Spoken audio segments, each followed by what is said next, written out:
It's The Drive on The Fan.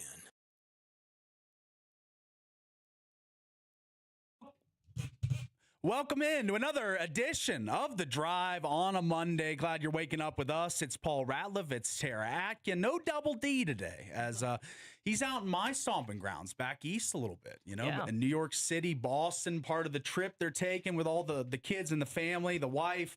I'm real happy that he's getting out there. But while he's gone, we hold it down in his absence. So let's get into it today. There's been a lot of great moments over the weekend, and we've narrowed it down to just one for the best thing we saw. It's time for All right. I'm gonna go first today. Yeah. As the Wizards, the Washington Wizards, been my childhood team in the NBA since I was a wee lad. I loved the Wizards. When Michael Jordan came to the Wizards, I had a Bullets Jordan jersey. Would go to a few games a year. Really enjoyed watching it. But then, kind of the eroding of the franchise. They've been horrible for now going on 15 years. Oh, yeah. The Wizards. Last year, they were the number one team in the tank race. They ended with the least wins in the NBA. And how does the NBA reward losers? By giving them this man, Mr. Right. AJ DeBonza. I couldn't be more excited about a pick. John Wall was drafted number one. Kwame Brown was drafted number one. But I don't think there's ever been a player like this in DC. This is a chance to become not only one of the stars on the Wizards, but a star of the NBA.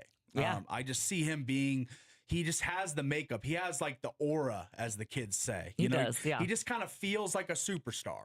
And, it was really cool in his post-draft presser here.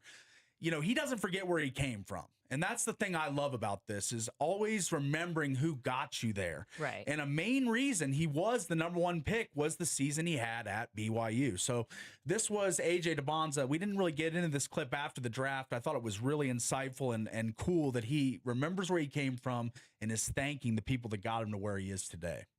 It means a lot. They welcome me with open arms. And I just give the utmost thanks to BYU, KY, and the whole staff for just believing in me. I knew I wanted to come when I went on that visit. I seen Yakor today too, so it's just BYU family all around, and I just give them utmost thanks. That shows that this dude cares about BYU. Right. And we always heard about how he would go to the volleyball games. He'd go to the women's basketball games. Yeah. He would kind of he was more than just a guy that was using BYU as a way station on his way to the NBA. Yeah, absolutely. He was absolutely bought in to the community, the ROC, the Roar of the Cougar, his fans. He loved BYU. So he's on to the next level. He's going to wear number 4 for the Wizards. Unfortunately, Trae Young didn't want to give up the number. No. And he finally understood. He said, he's the vet. I understand. So AJ's going with number 4, which is his childhood number 3, and the number 1 overall pick added together for 4. So very nice. It's pretty cool. And I got to say, for my optimism about the Washington Wizards has never been this high. They've had Gilbert Arenas, Caron Butler, Antoine Jameson, John Wall, all these all-stars, but just never really had a team, a good team to watch and root for. It was just a bunch of singular stars. But now I think AJ is the cohesive bond that they needed. A mega star that also can pass the ball, can also distribute, can also get his teammates involved. So I'm really excited for the future of Wizards basketball. And, I think AJ will be one day an all-NBA guy. I don't think it'll happen in year 1, but I do think he's going to average over 20 a game, plug and play right away. He's just that good. I think so. All right. Yep. Well, that's my best thing. Let's jump over to you. And I am going to jump over to the Padres, who they did lose the series against the Dodgers. I hate the Dodgers, but they did win game 1, 7-1 against the Dodgers. Yeah. Thanks in part to this guy, my man, Manny Machado. Nice. Yes, and this was a homer from him. Switch it here. Okay, this is Manny's. High drive to left field. Edman going back at the wall. It is gone. Manny Machado gets his he is finally showing up. His 15th solo home run. Wow. Yeah. So he's picked it up because he kind of started slow. He did start slow. Yeah, it was really frustrating. So it's good to finally see him performing and helping his team get the win.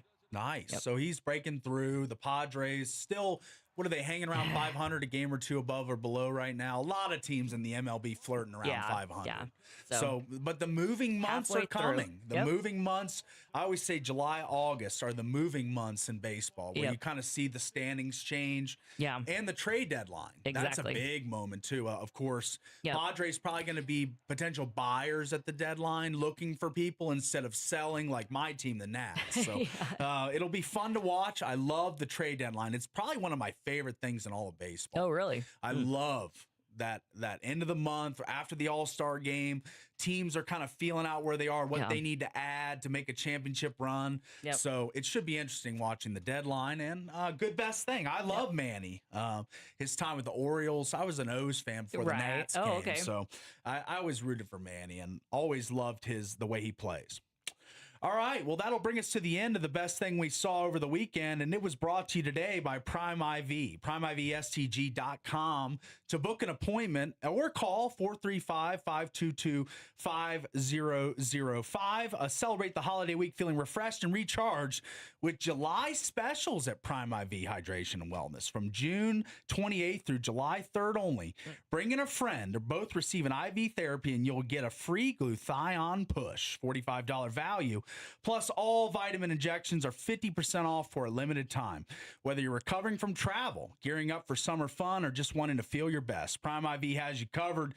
Don't wait. Don't miss these limited time July specials. Like I said, 435-522-5005 or PrimeIVSTG.com to book an appointment. We'll be back after this quick break on The Drive.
Yep. And you can call to do that today, 435-414-6263, or you can register at www.therevstg.com.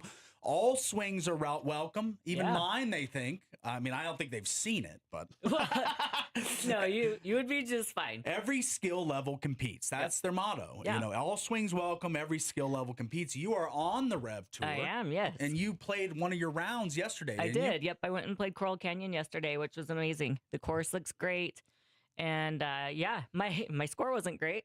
It's all right. I didn't go though, but I had fun. I had a great time. Nice. Yep. And that's what it's the all best about. thing is you can go out, have fun, still compete, and it's great. You get discounts on your golfing rounds, and make it to regionals, and then like even nationals. Yeah, and they got a couple really nice courses in Mesquite on the schedule this year as well. Yeah. We've got Conestoga and Wolf Creek. Yeah. So Wolf Creek is on the 8th, and that's going to be fun. It's a 2-man scramble. Which scrambles are fun. Yeah. You know, you I can like play. scrambles. I do too. Yeah. Don't have to use my ball the whole time. Yeah. So there's a lot of really fun courses and tournaments coming up that you should sign up and get going. We need more ladies too. Yes. Get out there and play with Tara. Right. She needs a friend out there. I do. Yeah. All right. Well, the RevTourSTG.com to get signed up and be like Tara. Get out there and play on the Rev. Have fun. Get your index. Yep. Try to make it to regionals, nationals, and everybody. The cool thing about the Rev is everybody's kind of grouped by skill level. That's the thing. Exactly. You're not going to be playing some scratch golfer when you're a chopper. Yeah. So like me, if I was going to join the Rev, I'd be with other guys like me, missing the ball, over putting the holes, all that good stuff. But you know, you'll also have the 3-4s, the scratch golfers, the real, as my buddy calls them, sticks out there. Sticks, yeah. Yeah. And if you're one of the sticks, they have the skins you can get in and play. Yeah. So, yeah, there's a lot of options there. That's awesome. I forgot about the skins. That's another great element as well. Right? All right, let's get into it here. We call it Big Deal, No Big Deal. We got a ranging number of topics, and let's jump into it.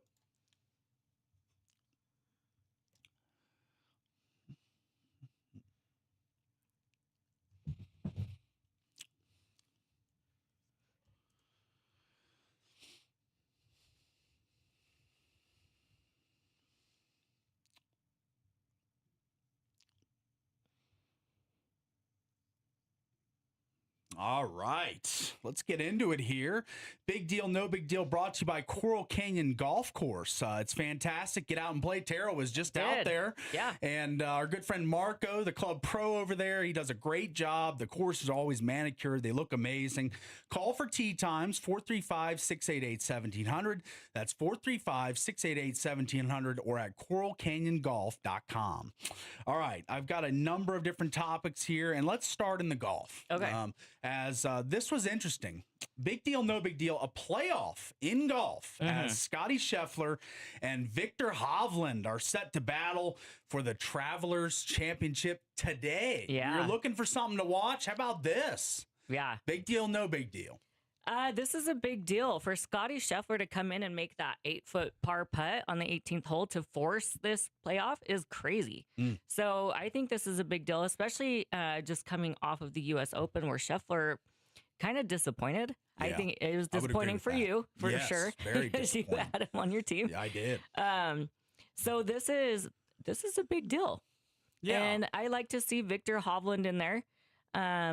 It's awesome to see him playing well and having a good comeback. So, I would say this is a very big deal. I would agree with you. Big deal. Also big deal is the Viking row. How about these guys? The Norwegian fans have been iconic at the World Cup for their rowing and the Yeah. every time rowing the boat. And they actually went to see one of their fellow Norwegians, that is Victor Hovland and Rattan. They had two Norwegians out there at the Travelers Championship, and a couple Norway fans made their way over, and what did they do? The only thing they know. Right.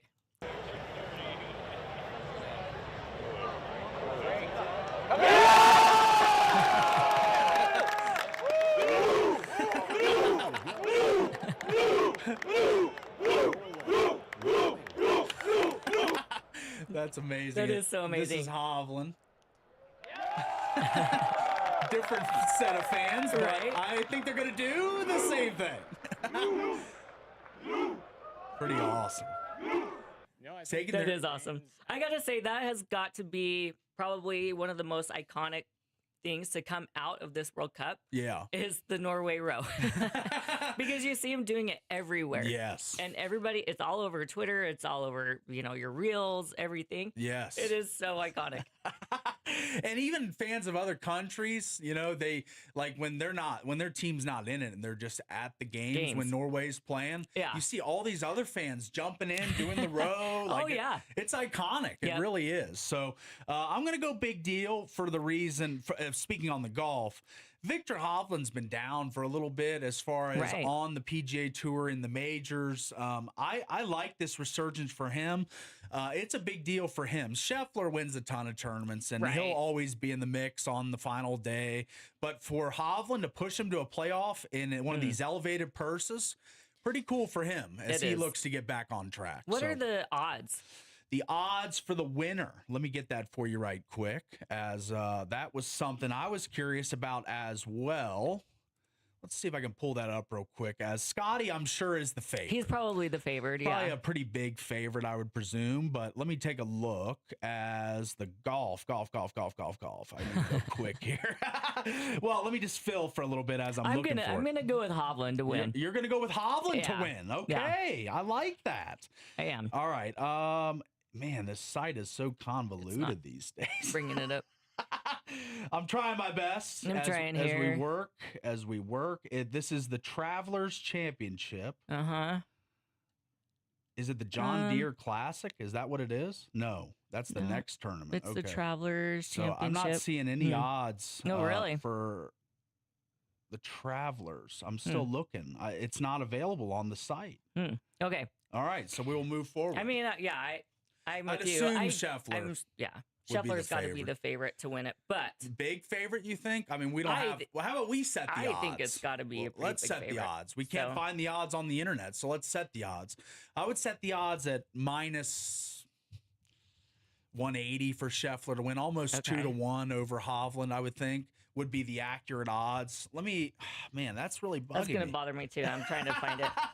Yes, 146 is what DraftKings has for Scheffler. Hovland at plus 118. Okay, so a little smaller dog than I thought. Scheffler about 150, and then Hovland the other way about 120. 120. Yeah. So you like Hovland? I do. I'm going to take Hovland. Okay, riding the Norwegian wave, maybe. I'm going to ride the Norwegian. Yeah, exactly. So he'll have a ton of rowers, and they'll be going for him. I honestly want Hovland to win. Yeah. But I think I'll go with Scheffler. Yeah. Okay. So we will figure that out tomorrow. Okay. We'll see which one of us had the winner. Right. All right. This one is a big one. The NFL, college football, and now the CFL have outlawed Brendan Sorsby from playing next season in their respective leagues. Breaking news as of yesterday, though, the UFL going to be receptive to Mr. Sorsby and let him play in their league. Big deal, no big deal. Almost every legitimate league and college NCAA is ruling this guy out. Right, which that's not surprising. I think it is a big deal because it is surprising that the UFL is going to let him play. So, but at the same time, is it really that big of a deal? Because who actually watches? Well, that's the thing for the UFL. This would be the biggest star to come to the UFL, not only because of on the field, right? But he brings all this off the field baggage, drama. So people want to watch this guy. Yeah. Whether it's at the college level, the CFL, I know it won't be as many viewers at the CFL level. Right. But the UFL is on like FS1, major networks. So if people are curious about this guy, and honestly, I am. Are you? I want to get inside the mind of this guy because the NFLPA and the NFL said that his waiver to apply for the supplemental draft lacked remorse. Right. How could you not be remorseful? You've put a college program in the wake, really put them in a bad spot. They don't have their starting quarterback they paid $5 million for. Exactly. Like the NFL says you lack remorse for what you've done. Yeah. I think this just might just be a bad guy. I mean, I don't know if I can call him that, like, because I don't know him. Yeah. But it seems as if you did all these bad things, bet on your team, over 90,000 bets, you would at least be remorseful. You went to rehab for it, for heaven's sake, you know? So I feel like he should be a little more graceful with the way he handles himself. And the UFL, they don't care. They're going to say, let's drive ratings. Let's get this guy in our league. But even the CFL, who could use ratings too. Right. Exactly. Said no. We don't. No, we're not doing that. We don't want you in our league. Right. So for and me, I didn't see his application. I don't know why the NFL came out and said that he didn't seem remorseful. I haven't seen much remorse from him either. Just So yeah, it's a big deal though. It is a big deal. But it's not going to drive me to go and watch the UFL. You're not going to watch the UFL. I'm still not going to watch it. Yeah. But, and I don't think I will either. I'm not that intrigued by it, but will I watch highlights? Will I see how he's doing or whatever? Yeah. I'll definitely wonder if he's betting on games. Right? So seriously. I mean, the Sea Dragons versus the whoever, and he might be having the the over in that game or something. But let's see if he can stay clean. And I think the only league that'll have him right now, according to reports, is the UFL. And that is a big deal because this was, at one point, the number one quarterback in the transfer portal, heavily paid. There was billboards of him in Times Square that Texas Tech bought. Like, they were going all in on this kid. They were. Obviously without doing their homework, because all you got to do, you go on these apps, it's got a history of every bet you've ever placed. Right. So all they had to do was ask him, hey, do you bet? And if he lied, which I think he did, to Cincinnati, to Texas Tech, which neither of those schools are saying that he lied to them, but just my inclination is that someone knew about this. A coach, an administrator, an athletic department member. Somebody knew he was a problem gambler, whether that's at Indiana, where he did place bets on his own team, or Cincinnati, where he was the starting quarterback. So I don't know. Sometimes I feel like justice is served, and I feel like he should not be able to play this year. I thought the supplemental draft would be his one loophole, his way to play this year. Right. But the NFL deemed that he is not remorseful enough. He doesn't obviously care about his actions and the ripple effect that it sent through multiple universities. Yeah. So this is another big deal. All right, let's go to the next one here. The knockout round bound. The U.S. men's national team will battle Bosnia and Herzegovina for a chance at the Sweet 16 of soccer. This is a huge deal. Huge. And biggest I think one this so is far. a really great matchup for the U.S. It could win this and actually make it to the Sweet 16. Yeah. I don't know if they call it that. They don't. No, That's kind of my little. It's not March Madness, but you know. Yeah, but it's still the Sweet 16. It's pretty sweet to be there, It is pretty right? sweet. Yeah, yeah. This is huge for the U.S. So I was watching I'm sure you were too. Yeah. The Turkey game or Turkey or Yeah. however you pronounce it now. Right. So that game we score in the third minute. I'm at Buffalo, or I'm at Wingnuts. With a friend of mine, and we're like, wow, 3 minutes in, and we're playing our B team here. Yeah, we got Valogan out on a yellow card, Freeman, all these guys. 4 guys out. 4. Yeah. 4 regulars, starters. Yeah. And Pulisic only played like not even half the game. Right. And we had a chance to win. It was 2-2 in one stretch where Pulisic had a nice run down the left side, breakaway style play, and he put a shot on net, and it was just a little wide. And I was like, that would have been 3-2. That would have been the first 3-0 group stage for the U.S. in the history of the U.S. men's national team. Right. But I'm here to say them making it to the knockout round is a big deal. It is. It is. Because I think the expectations were not there this year. But it is not a big deal that they lost to Turkey. No, I want to say that to everybody that's hitting the panic button. Yeah. We just lost to a team that scored no goals through their first 3 games. Like, this is an absolute disaster.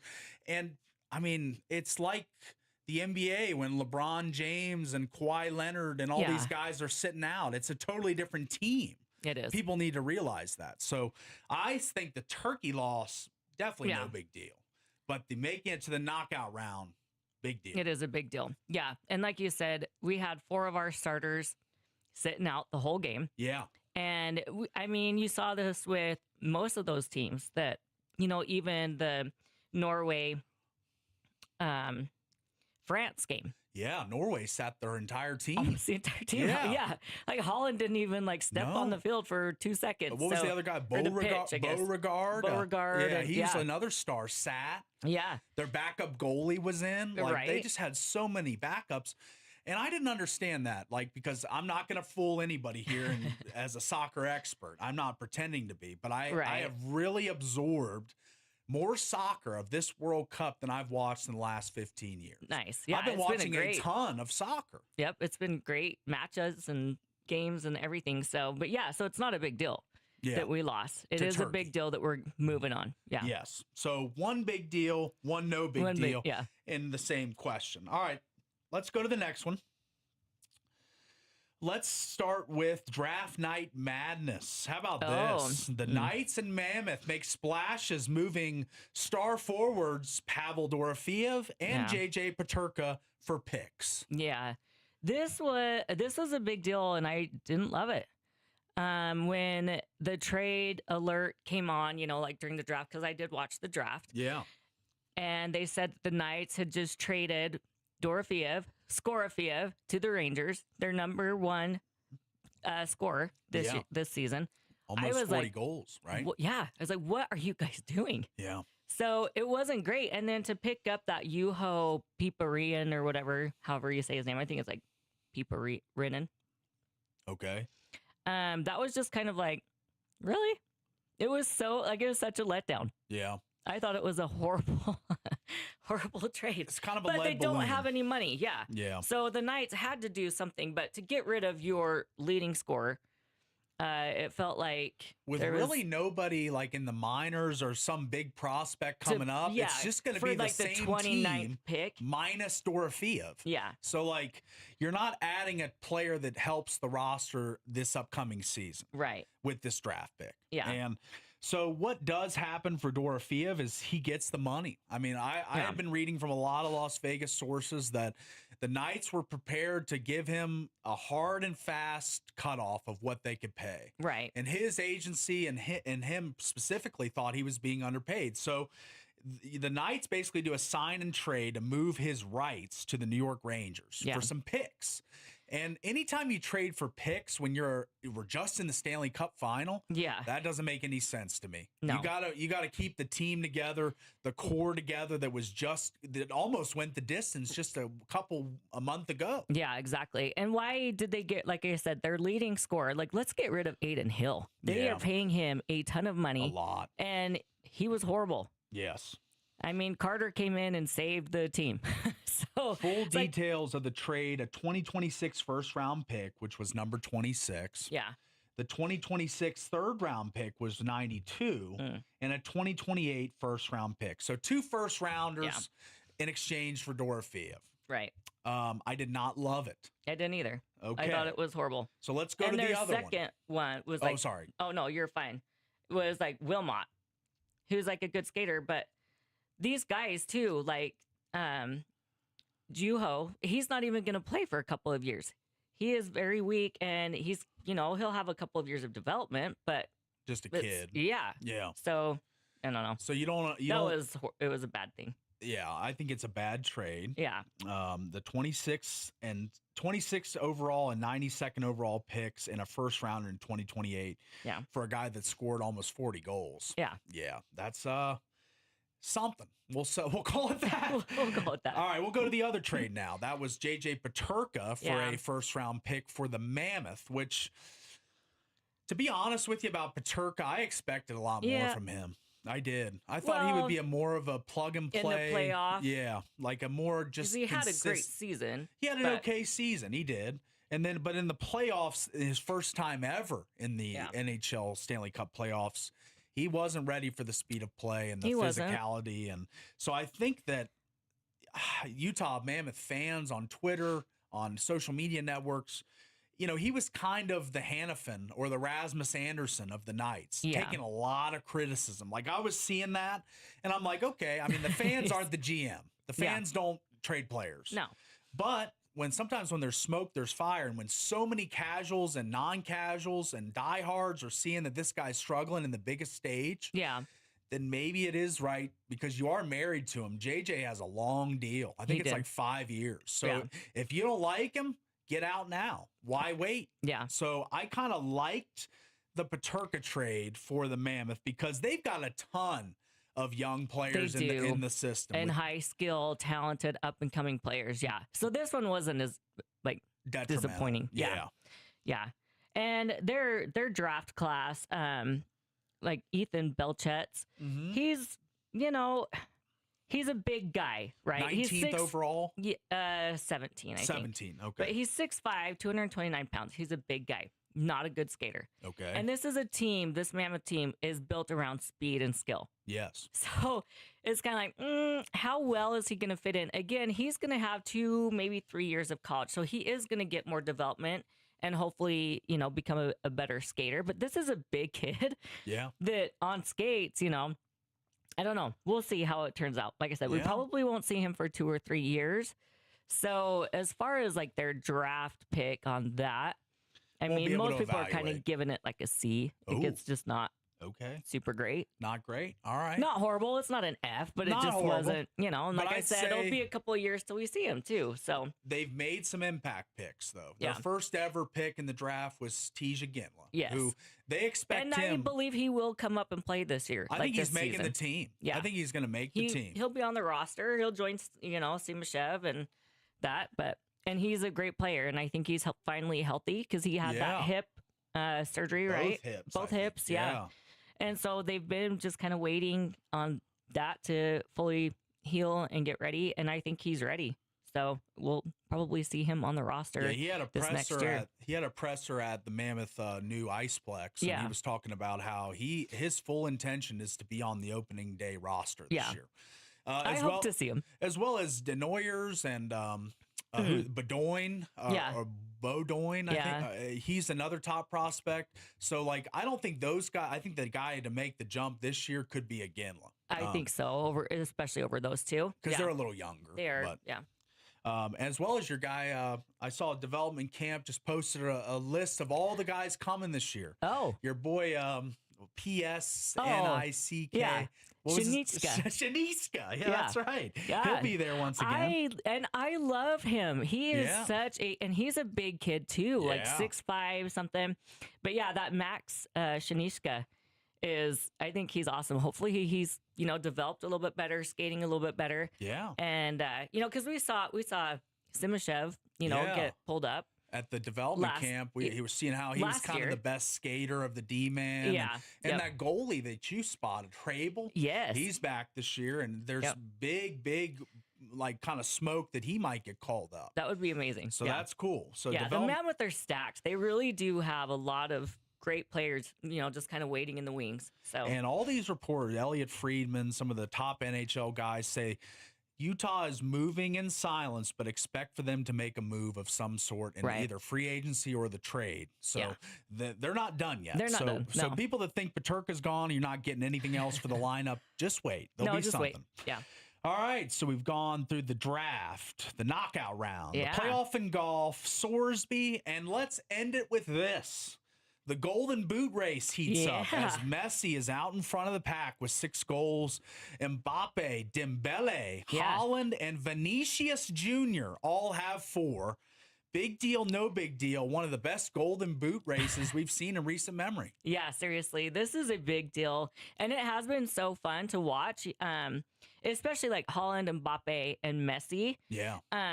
Because they've been getting braces, and then of course Messi had the hat trick. Yeah. And what did Devin tell us? If you get 4 goals? Oh, a haul. We haven't seen a haul yet. But I want Holland to get a haul just because it would just be fun. That'd be fun. But this is a big deal, and it has been a lot of fun just watching these players. And I mean, Holland has really, I don't think many people knew a lot and him. Yeah. At least I didn't until like his first game, the man bun and his brace and all of that. But big lips. Yeah, and there's been so much smoke and fire around him now. And even like Channing Tatum showed up as his stunt double. I don't know if anybody's like seen this on I didn't see that on Reels and Twitter and stuff. Like, and he's got like a blonde wig, like the bun, and he's just walking around being like Holland's stunt double. That's a good bit. And like commercials. There's been so many Holland commercials now. I feel like there's almost he's as picking many. Up steam. Yeah. So this is a big deal, and it has been really fun to watch. And I can't wait to see like these knockout rounds and see where we go from there. So if you were to pick one of them, obviously Messi has a 2-goal lead on everybody. But if you were going to take non-Messi division, Mbappe, Dembele, Haaland, or Vinicius, who would you take? I like Vinicius a lot. Ya? He's on Brazil. I was watching their game. They played Japan today. Yeah. I cannot wait to watch this guy play. Vinicius is awesome. Pele too. I mean, Brazil's stacked too. They've got a lot of good players. But you know what? I'm sticking with the Magic Man bun. I'm saying with Haaland. Yeah, with Haaland. Just because he is funny to watch. And I think, like, as the odds go, it's obviously going to be Messi, a big favorite.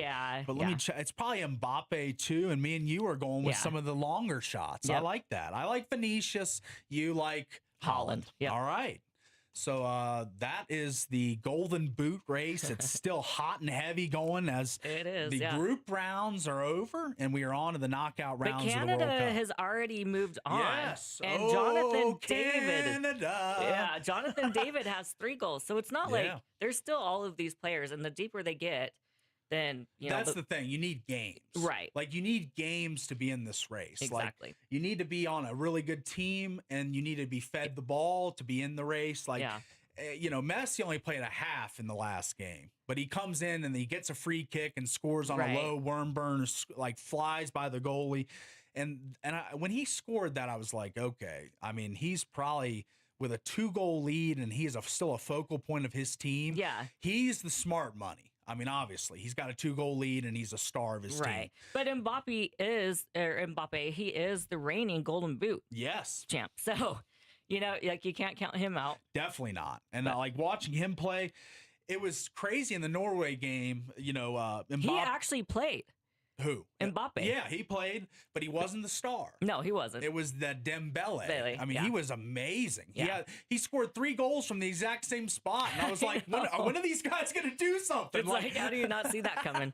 I mean, it comes every time. Like, he just kind of dribbling in the spot, waiting for the defense to fall off him just a little bit, and then he just rips that shot. I mean, I didn't know who Dembele was until that game, but now I'm a fan as he is firmly in the Golden Boot race with his teammate Mbappe, Haaland, Harry Kane on the outside looking in. Harry Kane, as well as David.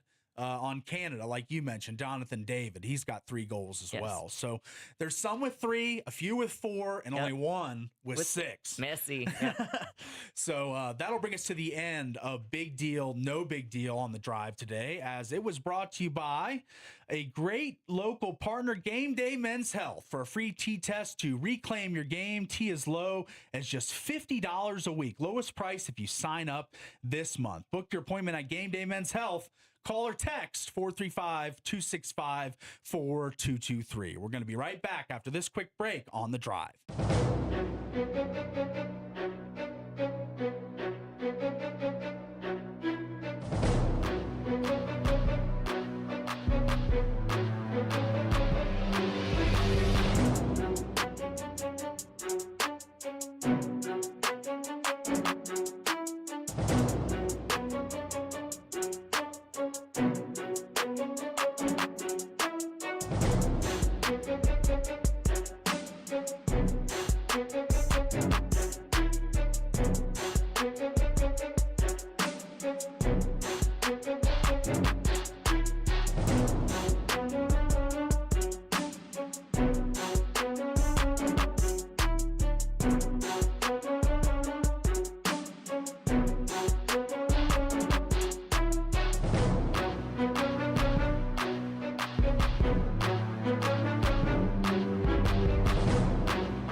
A little Macklemore bringing us back here.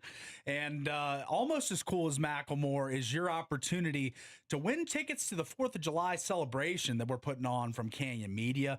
Listen to all of our sister stations, The Hawk, Coney Country, if you'd like to win tickets to the Russell Dickerson show. Yes, I'm excited about that. That should be pretty cool. It will be.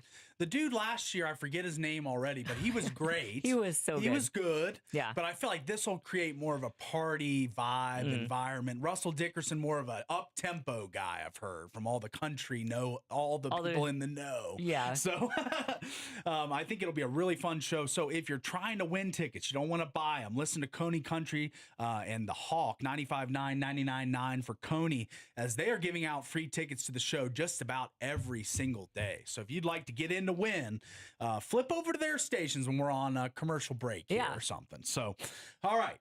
Now let's get into what I thought was pretty interesting and as it pertains to college football, Tara. Yeah.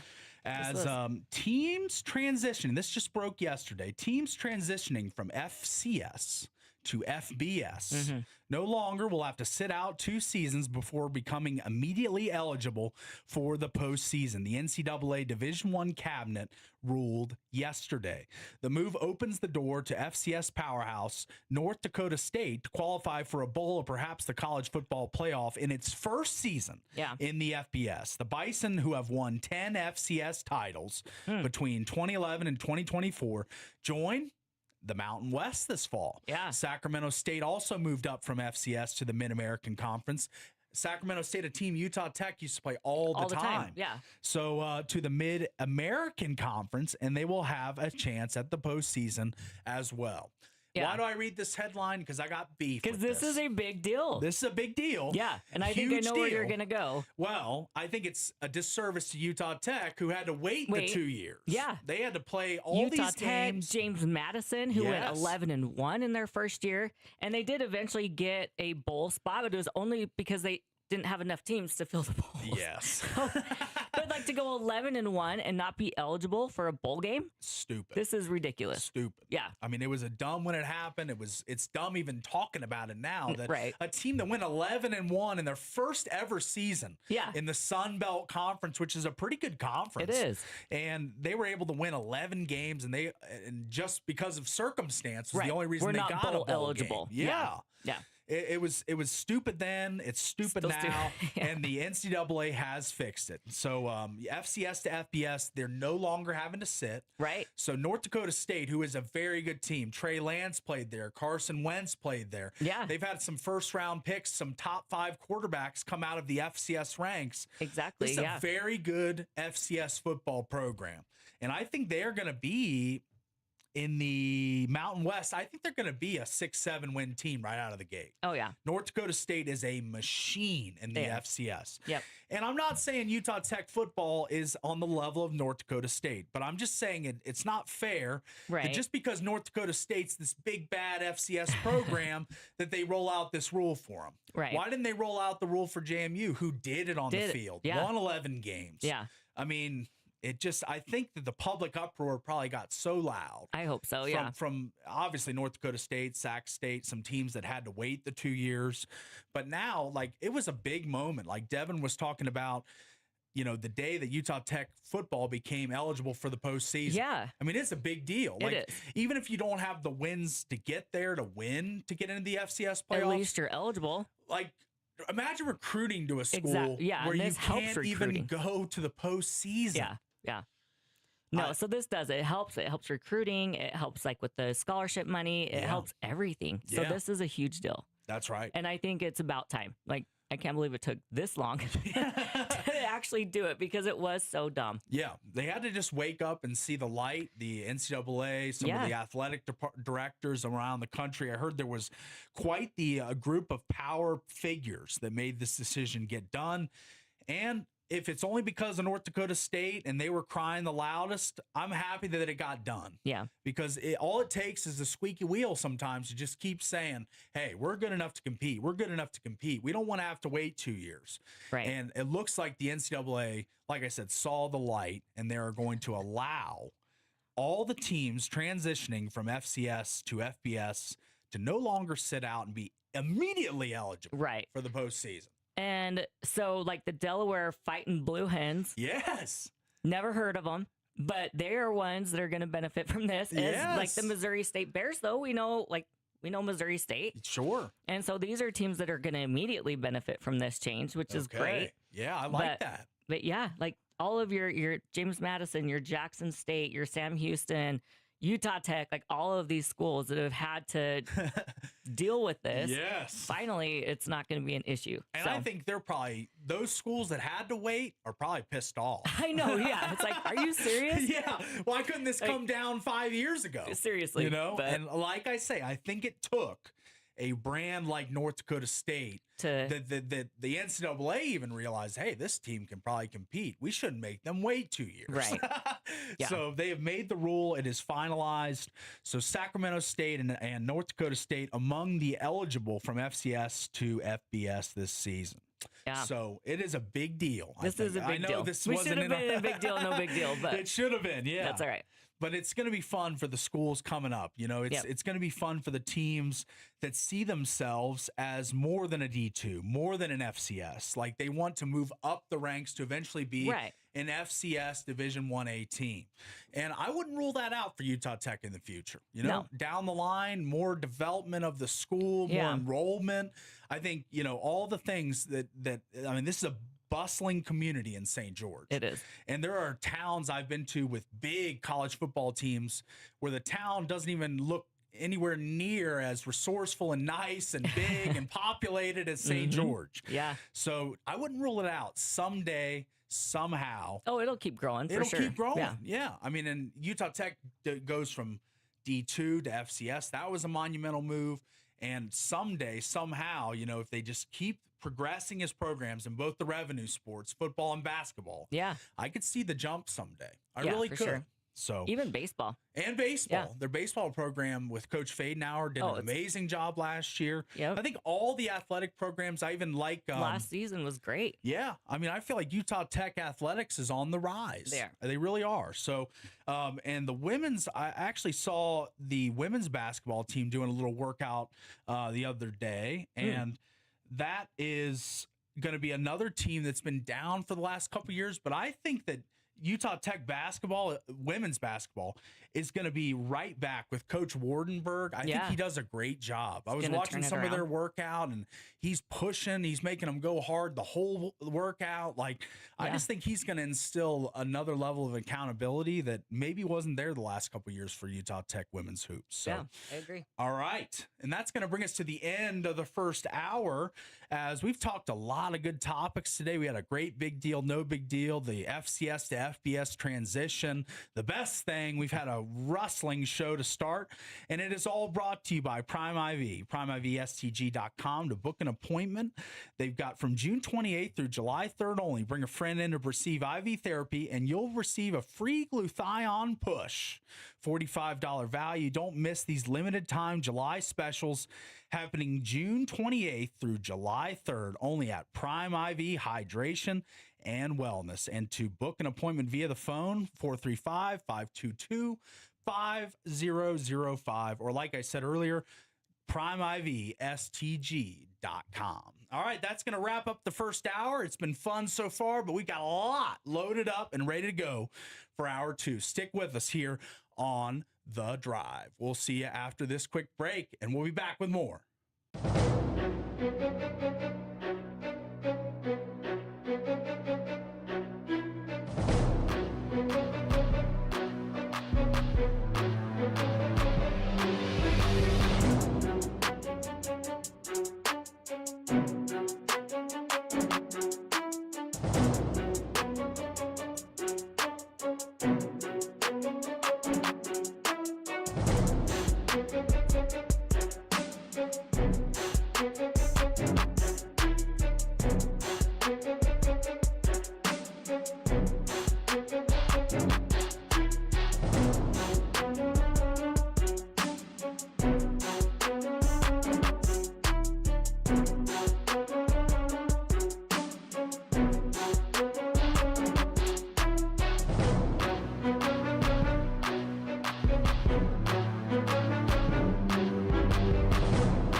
All right.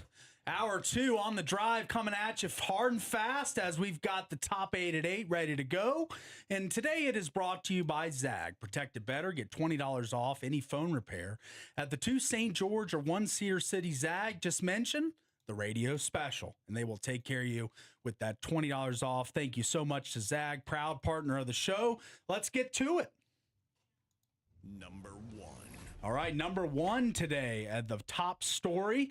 I'm going to go with the World Cup. What do you think, Tara? Yeah. Let's go over the scores from yesterday and set up the matchups for today, as there was only one game in World Cup action yesterday.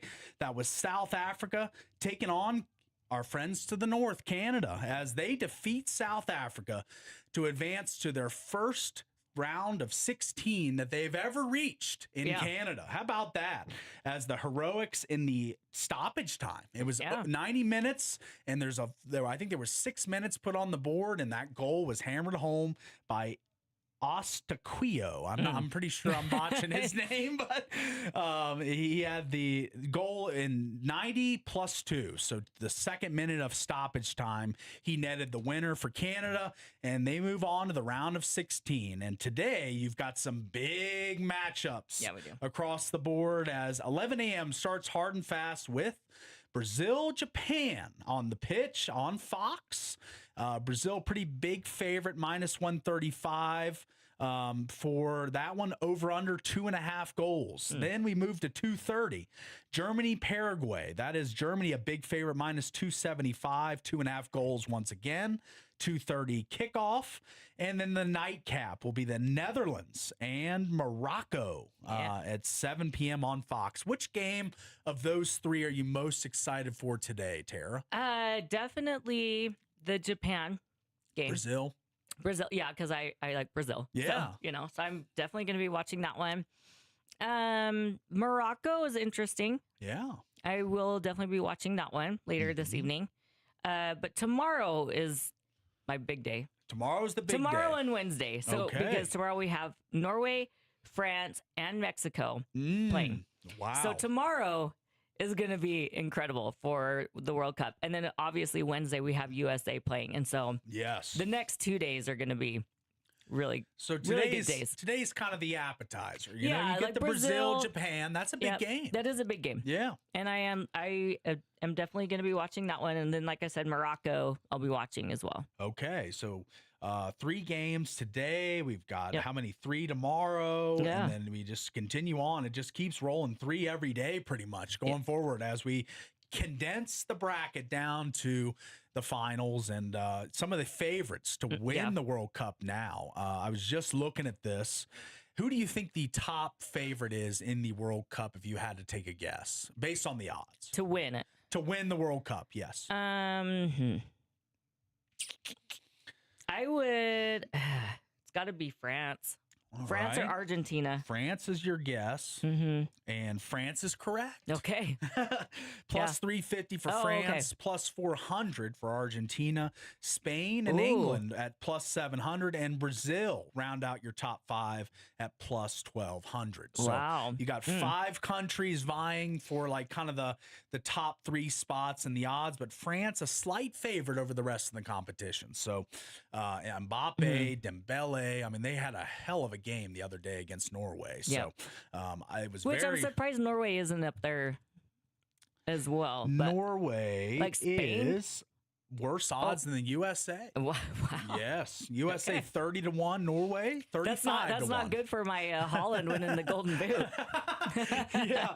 Who do they play tomorrow? They play tomorrow, right? They play Sweden. Sweden, okay. Or no, France plays Sweden. Norway plays, don't make me say it. I'm going to do it. Cote I'll tell it to. I'll do it. I won't make. Huh? Cote d'Ivoire. I don't know I have no idea. Norway plays Ivory Coast. Oh. Yeah. That's what Cote d'Ivoire means? Yeah, Ivory Coast? I guess that's the pronunciation, the translation, I should say. All right, Perfect. Cote Wow, that or was so Ivory Coast. Okay, Ivory Coast is much better. All right, so Ivory Coast, Norway will be tomorrow, and that's when Tara's race for her guy for the Golden Boot commences. I'm going to go with Vinicius. So I said that earlier in the big deal. He's got 4 goals. He plays Japan today, so I will be glued in on that Brazil game. Yeah. All right, so that is your World Cup headline to start the top 8 at 8 today. And how about this next headline? The Charlotte Hornets are trading Miles Bridges, a 2029 first-round pick and 2027 second-round pick to the Phoenix Suns for Grayson Allen, former Jazzman, Royce O'Neal, former Jazzman, and a 2033. Wow, how many years in advance is that? A lot. First-round pick.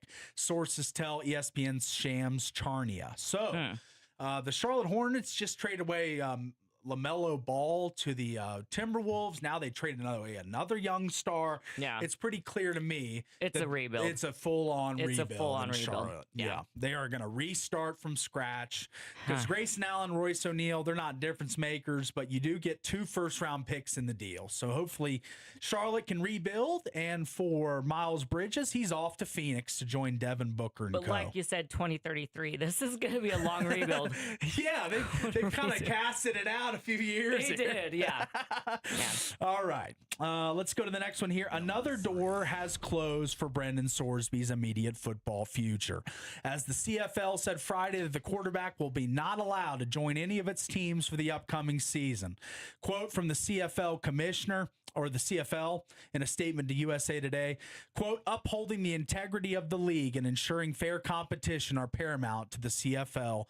The allegations involving Sorsby are serious and concerning. He will not be able to play in the CFL, but we did report during Big Deal, the UFL is wide open arms for Sorsby. Come on in, baby. Yeah.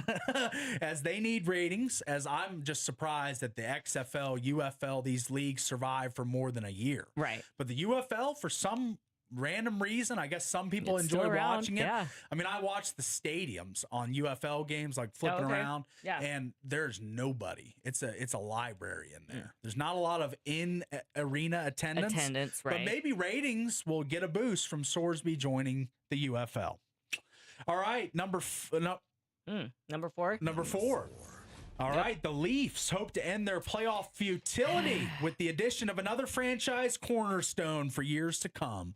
Toronto selects Penn State left winger Gavin McKenna with the first overall pick in the 2026 NHL draft. Yeah, and I think this is a great pick. Whether or not this is going to fill the Marner hole or, get the Leafs, who have struggled forever with a huge superstar squad. Yes. Like your core 4, these guys are great players and they still can't produce. So hopefully for McKenna, this turns the team around. I saw somebody mention the other day, like after the pick, he's like, great. Now they can lose again in the first round. It's, in the 7th game. The pessimistic take. Yeah. So I don't know. We'll see. Because I think there's a lot of problems in Toronto. And it wasn't Marner. I don't know that McKenna is going to be able to, solve the problem. So, but this was a great pickup. And McKenna's a great player. So I'm hoping for him. He has a stellar season and can make a deeper run in the playoffs. We'll see. Been a good omen going number 1 the last couple years. Yeah. 2023, Connor Bedard to the Chicago Blackhawks. Everyone thinks, maybe the returns haven't been great yet, but he's still a very good player. Yeah. Macklin Celebrini, 2024, first overall pick. Yeah. Pretty and you good. better watch out for the Sharks this year because they got some great picks again. So like number 2, they picked up that Ivar Stenberg and his brother Otto, plays in the league. This is a hockey family, and these boys are amazing players. And so the Sharks, and then they also got that Verhoef, the D-man. I heard a lot about him going top 5, top 4. I didn't think there was any way he was still going to be on the board because I was watching for who the Kraken were going to draft. And I wanted Rudolph.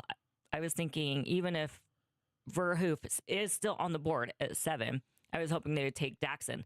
But I didn't think there was any way Chase Reed or this Verhoef were going to still be on the board. Well, joke's on me. Dixon goes 4. Yeah. Rudolph goes really high. And then Verhoef actually fell to what? 9. Yeah. So Sharks that was were actually, able to get him. They got a huge deal right there. And the Sharks are going to be, I think, pretty scary good Formidable. this next season. Yeah. 2024, Macklin goes 1. Last year, another superstar in the making, Matthew Schaefer to the New York Islanders. One of the best young defensemen in the league. Yeah. So of those last 3 number 1 overall picks, it's a good track record that McKenna might be pretty good. Pretty good. He will be good. Yeah. And like I said, hopefully he can help turn this team around in Toronto.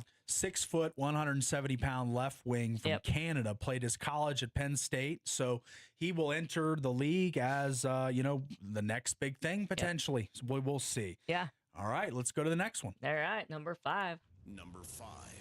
All right, we kind of mentioned this headline earlier before, but teams transitioning from FCS to FBS no longer will have to sit out 2 seasons before becoming immediately eligible for the postseason. The Division I cabinet ruled yesterday. So all those teams that had to wait 2 years, for any of our new listeners just joining us, the Utah Techs, the JMUs, the Sac States, the North Dakota States, all these schools that are going up a level will no longer have to wait 2 years for postseason competition. Yeah. A great rule for college football athletes and athletics everywhere. It is. That was the dumbest rule I've ever heard of. It is. I mean, I know they do it just to make sure that they're up to the level of competition. Mm-hmm. But especially when you have these teams come in, like we said, the JMUs that went 11-1 in the new conference and stuff, it's like there is no reason to make them wait. Yes, I agree with that. This saga, as we go to the next one here, Number 6. Number 6 is Brandon Ayuk. This has been really the weirdest thing I've seen in a while from an NFL player. As he puts out basically a daily Instagram video. Right. And a lot of people think he's in Virginia because in a lot of his videos, he's holding a Commanders game ball. He's wearing a Commanders hat. He's like, "Go Commanders, go Commanders." It's obvious that his best buddy that he played with at Arizona State, Jaden Daniels, is the quarterback. Yeah. So he's been putting out videos crushing John Lynch, Kyle Shanahan, the 49ers. So this is the latest in that saga. Brandon Ayuk continued his online campaign against the San Francisco 49ers on Saturday, posting a video on YouTube in which he claims his former agent has influenced the ongoing situation and that John Lynch recently showed up to his house. In a 3.5-minute video, Ayuk insisted that his relationship with the 49ers will never be repaired and that he has no plans to return to team facilities. But he is under contract with the 49ers. Barring one exception, he says, and this is what he says in a quote, "We is not cool. We won't be cool, and I will never be stepping in that building outside of October 19th. A reference to when the 49ers host the Washington Commanders on Monday Night Football. So this guy's trying to kind of influence himself to the Commanders to play with a buddy of his. I mean, a lot of people, a lot of NFL experts, Mike Florio, Pro Football Talk, saying he's played his last down. The way he's handling this, I mean, he's alienating every other. Yes, he's alienating every organization but the Commanders. Yeah, he says, "Go Commanders." He's wearing a Commanders hat. He's in Virginia. He's miles and miles and miles away from going back to San Francisco and basically signing the paper that says you're good to release me now. He's trying to get them to still pay. And release him. So it's just a horrible look for Brandon Ayuk. I don't think he plays it down next year. No. I think there's just too much smoke that he's gone a little off his rocker here, just attacking the team, the organization, the head coach, the GM in these daily Instagram videos. So that is a saga we really haven't touched on much on this show, but it's been really kind of a weird and different dynamic, to say the least. Yeah. We did this headline when you were, let's go to the next one. Number 7.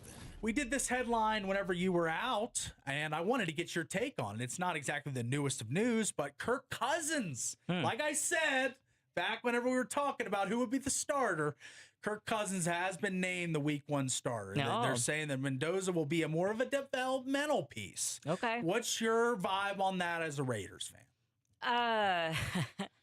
I don't love it. Yeah. I thought for sure Mendoza would still have the start. And because Cousins, he's just kind of old, but I think he's a great guy, and hopefully he can get us some wins. But yeah, this isn't what I wanted. Yes. I wanted to see Mendoza starting game 1. Yeah, game one. Is this actual game one or is this preseason? The Raiders have been patient with Mendoza's adjustment to the next level, having him play mostly with the second and third teams during OTAs and minicamp. He has impressed many in the building with his work ethic, leadership qualities, and ability to quickly find open targets for completion. But at the same time, he's had a fair share of growing pains, especially when playing under center and mastering the footwork that comes with it. With veteran Kirk Cousins on the roster, the Raiders don't feel like they need to rush it with Mendoza. Okay. So it seems that's from ESPN.com as there Ryan McFadden talking about the quarterback competition in Las Vegas. But we've been hitting Devin saw it too, and he was shocked. He was like, "How is Cousins going to be the starter?" And I was like, "Well, why would you bring him in?" I don't know. I mean, he wouldn't have signed there, I don't think, if he didn't think he had some chance to play. Because Kirk Cousins could probably play for another team, you know? Maybe. All I don't know which team, but yeah. Well, the Jets. yeah. Yeah. Yeah, but who wants to play for the Jets? The no Dolphins, maybe. No Tua. You know, he could have signed there potentially. Like, Michael Penix is hurt. He could have stayed in Atlanta. I think the only O-line worse than the Raiders is like the Dolphins. So why would you want to go there? Well, you can start. That's what I'm saying. You can start and get annihilated and concussed and potentially. So yeah, you wouldn't want to go there. But. Okay. All right. Well, those are some openings that I thought could have been potential fits, but neither of them are. No. All right. Let's go to number 7. Number 8. Number 8. All right. And the Travelers Championship has concluded in a playoff as Scotty Scheffler does not take down the win. Oh, I was right. We've got the final putt from the final hole. Victor Hovland here as he's going to take down the Travelers Championship in the Monday playoff that they squeezed in pretty early this morning. Yeah. As this was 40 minutes ago, Victor Hovland to win the Travelers.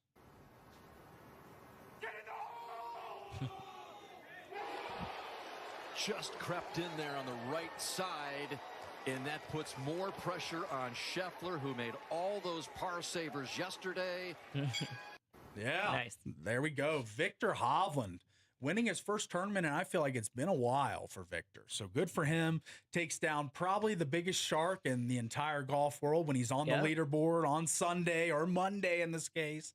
But it did not quite work out for Scheffler as Hovland takes it home. And I just wanted to play this last clip here, or do you want to do this in the next segment? We could talk more in which one? The draft, Kelly McCrimmon on the trade of Dorofiev. We can. So this was one of the biggest headlines over the weekend as we were talking about this kind of a big deal, no big deal earlier in the show. But this was the Knights general manager, Kelly McCrimmon, on the decision to move their top goal scorer from last season, Pavel Dorofiev. Hang on, I gotta. Oh, sorry. And he was almost 40 goals. I think he was 39 goals for Pavel last season. He was a stud. And this is the man calling all the shots with Vegas, Kelly McCrimmon, on that decision. This is the business of hockey, and Pav was making, I think, $1.9 million with us last year. He's now going to be making $11 million a season for 7 more years, and it's well earned, but it just puts us in a situation where it can't be accommodated here. So again, this is a case where we love the player. He was really, really important for us, but we needed to take the opportunity to work on getting our cap compliant, and he was part of how we did that. This is the business of business of hockey, basically. Dorofiev wanted a lot. The Knights wanted to pay less, and he ultimately gets moved into the New York Rangers. And what was a blockbuster deal of the draft, because anytime you see a almost 40 goal scorer on the move, that's a big deal. So the Knights look to recalibrate. They've still got a ton of stars, but they make a move for their future by trading Pavel Dorofiev, their top goal scorer from a year ago. All right, that's your 8 headlines, and we are going to take a quick break. Be back with some college football win totals. How about this? As the win totals have been put out for every Division I football team in the country, we're going to pick a select few and go through them, and if we're on the over or the under right after this.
Right, we are back live from the Findlay Hyundai Studios. It's a fantastic day to get out and play great golf for a great price. Yeah. Call for tee times, 435-688-1700. I'm talking about Coral Canyon, of course, or at coralcanyongolf.com. Tara was just out there yesterday. Yeah. Enjoying the course great is course. pristine, and it was, what, $80 and a free lunch for 18 holes. That's cart included. That is a Range great deal. balls, the whole thing. You can't beat that. Can't beat that deal. Everyone knows how expensive it is to play golf. So why not save a couple bucks with the Fan Sports Network? Just and mention that was the early drive. morning tee time. That's not even like your twilight golf where you have to go at 4 p.m. It's 150 degrees. And you're just hitting for the trees, so you stay in the shade. Like, this is a good deal. It's hitting for the trees. Yeah, you just want to hit to where the shade is. That's where you go. All right. Well, if you want to get out and play great golf for a great price, like I said, call 435-688-1700 or coralcanyongolf.com to book your reservation to play that greatly manicured course. It looks great right now. I was out there with our group just about a month ago, right? Or 3 weeks ago. Well, even the long drive, what, 3 weeks ago? 3 weeks or so, and it looked great then, looks great now. They do a great job over at Coral Canyon Golf Course. All right. As we've talked a lot of different things today, and it's been a long time since we talked a little college football, which is my favorite. I'm getting so excited. This is kind of like torture, though, because it's like we still have to wait. We got a long way. A month or 2 months. I think I saw 73 days till the NFL starts. A little less for college, but we're getting there. August is coming, and we will be out of this soon. But let's do a couple teams, big brand teams, and some local teams. Win totals here, as they have been published across all the apps and sports books. As right now, I've got 6 teams that I want to run through, and 3 Big 12 and a couple national powers. All right. So let's start with a national power. How about Alabama, the Crimson Tide? Their win total right now is over under. Pretty low for Alabama and the brand that they are. Normally like 9.5, 10.5. Right now, you could get Alabama at plus 100 for 8.5 wins. Would you go over or under? So I'm just pulling up their schedule for one, and they have a pretty brutal SEC schedule. Yes. So, I mean, this is the 3rd year of DeBoer's running his offense. So I think that's going to be a little bit more settled. However, I'm looking at like LSU, Tennessee, Vandy, who, is always kind of sneaky. You never want to count them out. You got Florida State, Georgia. There is some, they have a tough schedule. I'm going to go under. Under the 8.5. Yeah. All right. Just looking at their schedule. I look at the schedule. Start off pretty slow. East Carolina, that's a win. Kentucky. That's at Kentucky. Could be a loss. Right. That's a 50-50 ball. Right. Florida State, who they lost to on the road last year, I think they get revenge against them at home. They could. That's 2 wins. Yeah. South Carolina, that would be a win. 3 wins. Yep. Mississippi State, 4 wins. Georgia, not a win. No. 4-2. Tennessee, a toss-up. Yeah, I don't see the 8.5. I think I'm going to go under Texas here. A&M. Texas A&M. LSU, Vandy. And, of course, the Iron Bowl. Yeah, yep. Against Auburn. Last game of the season. The very last game, So that could be the kicker. That could be 8 going for 9. Yeah. But, I don't see it. I mean, they've got a lot of tough games. Non-conference, it's going to feature East Carolina, Florida State, and Chattanooga. Yeah. And then the SEC schedule, like you mentioned, it's a gauntlet. Brutal. It is a gauntlet. Yeah. So we're both on the under for the Tide. Nick Saban's not there anymore. We're going to take the under, which is minus 120. Yeah. All right, let's go to the next team here. A local team. How about BYU? The Cougars, 11-1 or 11-2 last year. Yeah. Their over-under is pretty low, 8.5 for the Cougars. And the over is minus 125. So they're leaning at the books that it will go over. Do you, Tara Atkin, think it goes over? I think it's going to go over. All right. BYU, definitely. Kalani Sitake. And I know Jay Hill, like his absence. Everybody is wondering, what is the defense going to look like? Freaking out over it. Yeah. But Kalani has built one of the most consistent programs in the Big 12. Yeah. And Big 12 opponents They're not great, especially now with Sorsby out. Yeah. I think BYU has a favorable schedule. They do. And I can see them going over. Okay, so some of the names on BYU's football schedule this year, I'll run through them real quick, and we could do the same exercise. Quick win-loss, just kind of your gut feel as we go through a few of these. Yeah. Utah Tech to start the season. Okay, win. All right. Yeah. That's one. Yeah. The next game 2, will be Arizona, who returns their star quarterback, Noah Fafita. Yeah. But that will be a home game at Lavelle Edwards Stadium. They don't lose a lot of home games. I'm going to go, they start 2-0. Okay. Yeah. Colorado State, 3-0. Yeah. TCU, 4-0. 4-0. Yeah. Iowa State just lost their coach to Penn State and the entire team, probably the worst team in the Big 12. Right. 5-0. Yeah. Notre Dame at Lavelle That one's Edwards going to Stadium. be tricky, but it is at home. It is. And Lavelle is like a crazy stadium. Night game as well, presumably here. I'm Time going to TBA. I'm going to take a win. Oh, on that one 6-0 for the Cougars. Yeah, over Notre Dame. Yeah. All right. That's my first loss of the season. I Okay. think Notre Dame's got a lot of talent. Marcus Freeman just in the playoff a year ago. They do, yeah. But it is a home game, so that is a 50-50 one. You're going to go 6-0. I'm going to go 5-1. At UCF, not a hard game. I'm No. going to go BYU. Yeah. Home to Arizona State. So am I 7-0 now? You're 7-0. Okay. Arizona State at Lavelle Edwards Stadium. 8-0. Dillingham, tough. I'm going to give them 8. I'm going to, I know that one's hard. that's hard. That's a 50-50 but again, the ball. home. At Utah. Wow. That's a big one. That one could be the That first. one comes Saturday, November 7th. That could be That have could be the- championship implications. Right. To play in the Big 12 title game. Yeah. Who do you got?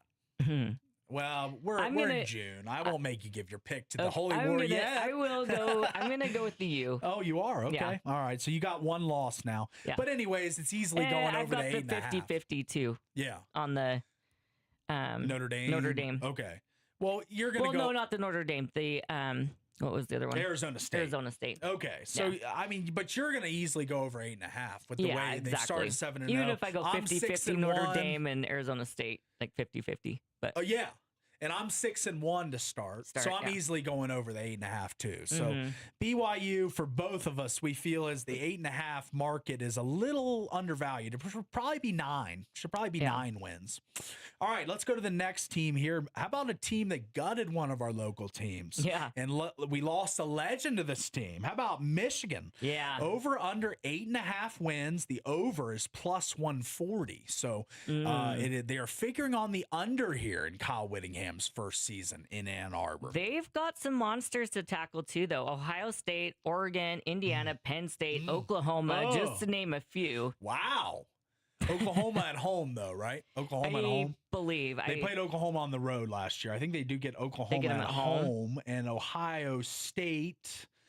That's a big one, too, as far as the location of the game. I think that it's in Ohio this year as well. It's the last game of the year. It is in Columbus. Yeah.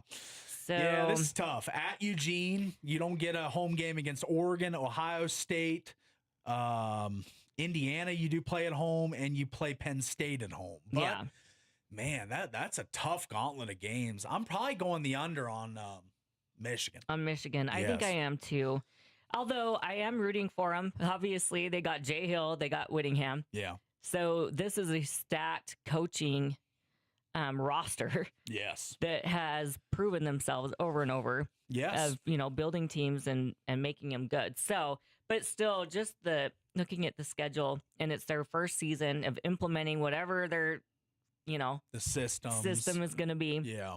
Not his quarterback, Right. Whittingham's handpicked guy. It's the guy from last year's team, Sharon Moore starter, Bryce Underwood. Yeah. 5-star kid, but really didn't look that great last year. Right. So maybe Whittingham and his staff can coach him up some more. But Possibly. last year, Underwood did not look very like a superstar 5-star like some of these other guys. Yeah. So I am taking the under. You're going because I under. think it'll be about 8-4. 8-4. Yeah. Okay.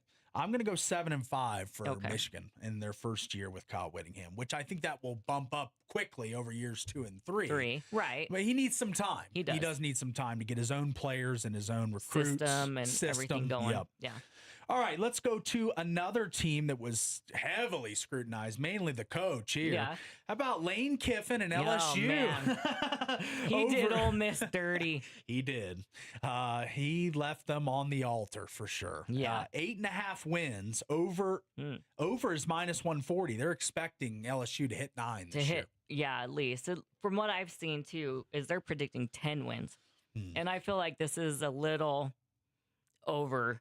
I don't know. But 8.5, I think they will get at least 9. So I would take the over for them. I don't think they win 10 in the SEC, though, right? No, because it's like they've got Bama, they've got Texas, Georgia, Ole Miss.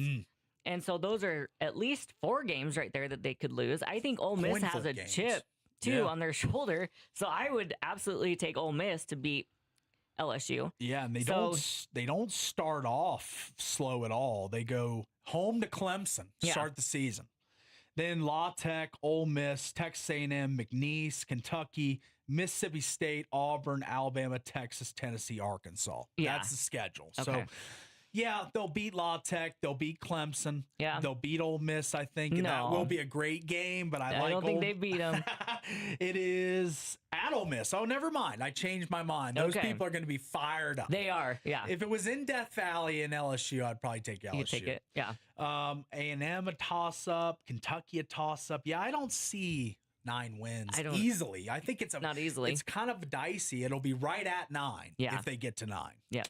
All right, let's go to another team here that is just heavily scrutinized in the media a ton right now. That's Texas Tech. Yeah. The Red Raiders and their over-under. We haven't gone over Utah yet, but we did go over BYU. They're giving them a full 2 wins over the Cougars. Over-under set at 10.5 wins. This is the highest one. This is a very high total. This means they can only lose 2 games. Or 1 game. One game. They can only lose 1 game to hit 11 wins. Yeah. To go 11-1. 11-1. So your only way you win on this is if they go undefeated or lose 1 game. Will you take the over on Texas Tech? No. I think I'm going to take the under. Okay. All right. I like this. That's bold. I think they could be really, really good, but going 11-1, I don't see that happening. Here's the schedule for Texas Tech next year, as it is not really a gauntlet that we've been reading in those SEC schedules, but it'll be Abilene Christian to start the season. Former WAC team. That's a win. That's a win. Oregon State, Pac-12 team. That's a win. Rebuilding. Yeah. Houston, who should be a good Big 12 team this year. That's at home, though. They probably should win that game. They win, yeah. Sam Houston, they'll win that game. So we're already at 4-0. Colorado, Dion probably going to get pummeled by Texas Tech. 5 wins now. Arizona State at home. Another tough game. They lost to Arizona State last year. But it's at home. It's at home this time. Yeah, I'm going to take that as a win. 6, yeah. Cincinnati, no Sorsby. Right, yeah. 7-0. Yep. Arizona at home with Noah Fafita. He's pretty good, but I still think Texas Tech 8-0. Home to West Virginia, 9-0. Oh, yeah. At Oklahoma State, who should be much better this year. New coach. They should. The second best portal quarterback, Drew Nestemaker from North Texas, comes to Oklahoma State, and it is at Oklahoma State. That could be their first loss. 50-50, we'll say. Yeah. Baylor, they should win. TCU, they should win. Yeah, really. I don't see them losing more than 2. Okay, but what a posh schedule. Yeah, I know. Puff where's schedule. all of the Where's the SEC big, teams? where's the big dogs? Yeah. No, okay, I'm changing my mind. I am going to go the over. All right. So we both are on Texas Tech to achieve 11 or more wins. All right, let's go to the last team I've got here, and it's a local team. Yeah. Utah, man, am I, as the old saying goes. Utah Utes over under 8.5 wins.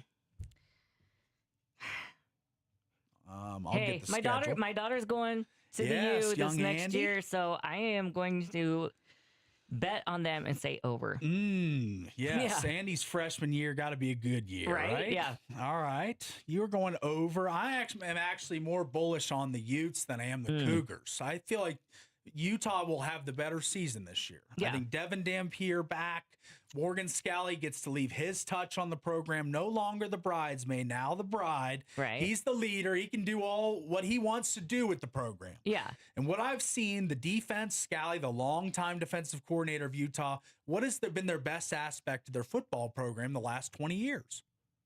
Kyle Whittingham. Well, no, schematically. Schematically. Yeah. I don't know. Defense. They're always top 20 in defense every they? year. And who's leading that unit? None other than the new head coach. So I think the defense will be good. You just need Devin Dampier. You need Wayshawn to be a great running back for you again. I think Utes win 10 games this year. I'm going to go a game and a half over the total of 8.5. Okay. 10-2. Yeah. 10-2. Yep. That's what I got. Okay. What do you got? The same. Yeah. 10-2. All Yeah, right. I think the continuity in the roster, and like you said, Morgan Scalley, even though it's his first year as head coach, he's been there building the program alongside Whittingham this whole time. So it's not like a huge change. The system's already there in place. It's not going to change. I think they still have a great season. 10-2. 10-2. Yep. All right. So let's go through them one last time before we head to break here. Alabama, you were on the Over. I was on the Or over. no, or was I under on them? Alabama. Yeah, because they have that. They have a rough. Oh, they have the gauntlet. That's They right. do, yeah. So no, I was under on Bama. You were on under. I'm on over. We're both on over for BYU. Yeah. We're both on over for Utah, right? Yes. Yep. We are both on under for Michigan. Yeah. We are both on. You're on under. I'm on over for LSU. LSU, yeah. And then Texas Tech, we're both on over. Yeah. All right. Yep. So we've run through some teams. We'll do this probably throughout the season, cover some more teams, 5-6 teams a day until we get close to college football season. As Phil Steele's magazine going to be coming out soon. He'll be on the show shortly. We have him every single year, the preeminent voice in college football preview magazines. That is Phil Steele. He'll be on the show, I believe, probably in August. So be sure to be listening every day for when we say that interview's coming up, because he is the most insightful college football mind I've ever talked to, and he is a great guest for us. And we'll get his take on some of these win totals when we have him on. But we're going to go to the quick break here and be done done with this segment here, and we'll be back right after this on The Drive.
All right, the wrap of the show coming up, and it's brought to you today by Rev Golf Tour STG. Use FAN50 to get $50 off. Call or text 435-414-6263. The RevSTG.com. All swings are welcome. Are they, Tara? All swings? They are, yeah.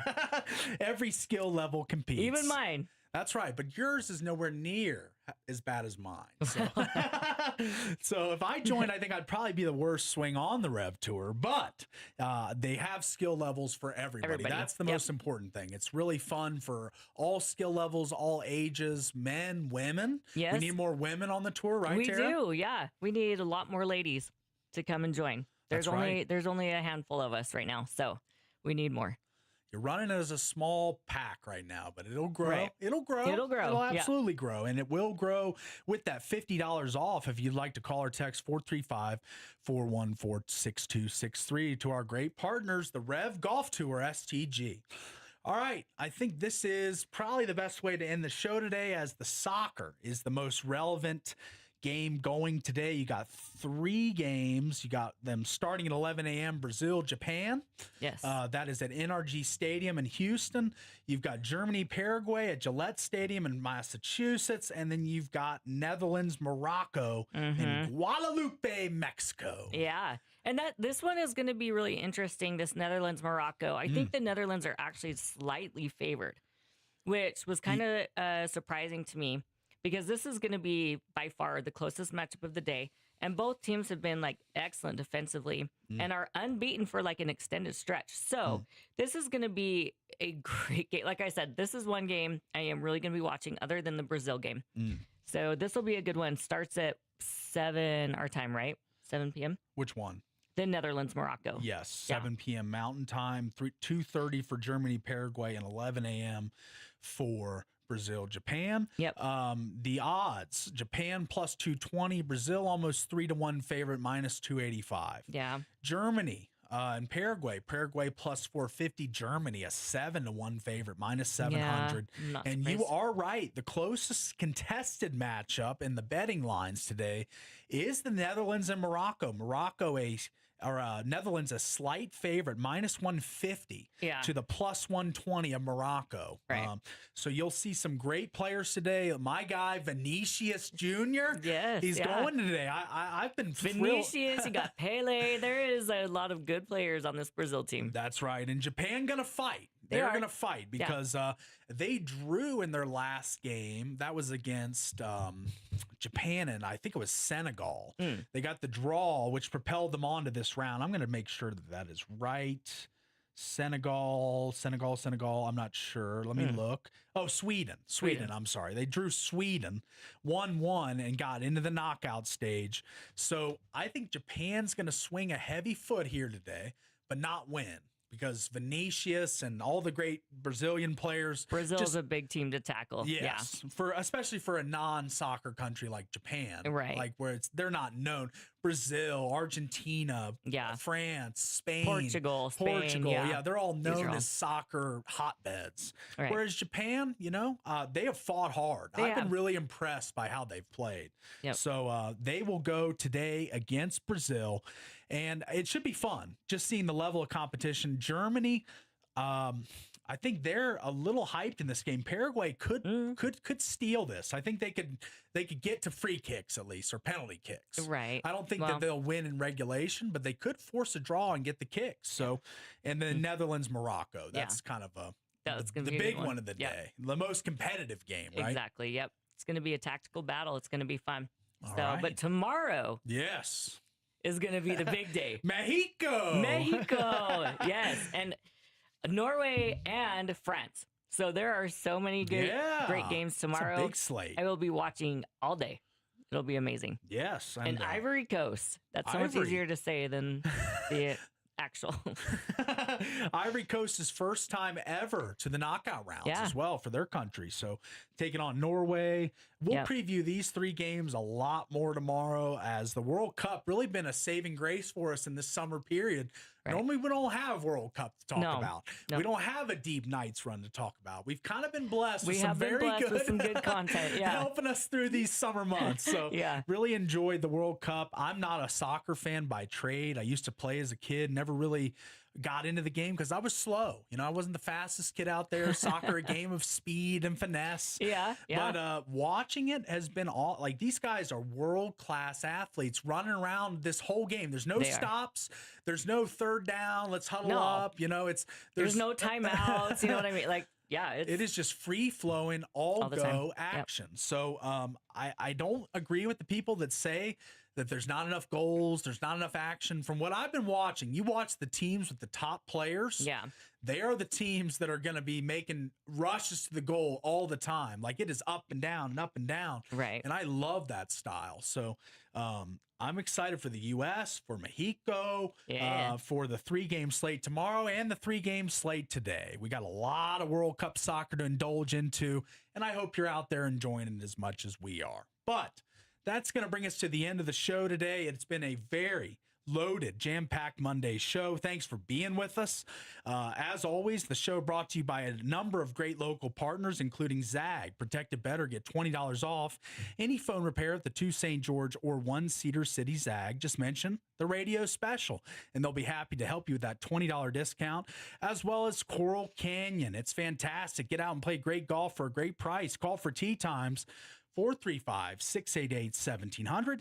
That's 435-688-1700 or at coralcanyongolf.com. Go see our good friend of the show, Marco Leone, the club pro out there. And lastly, brought to you by Game Day Men's Health. For a free tee test to reclaim your game, tee as low as just $50 a week. Lowest price if you sign up during the month of July. So get over there, give them a call for Game Day Men's Health, 435-265-4223, or book an appointment at GameDayMen'sHealth.com. That's going to do it for Tara. For myself, we'll be holding it down all week. Yeah. We'll see you tomorrow on The Drive.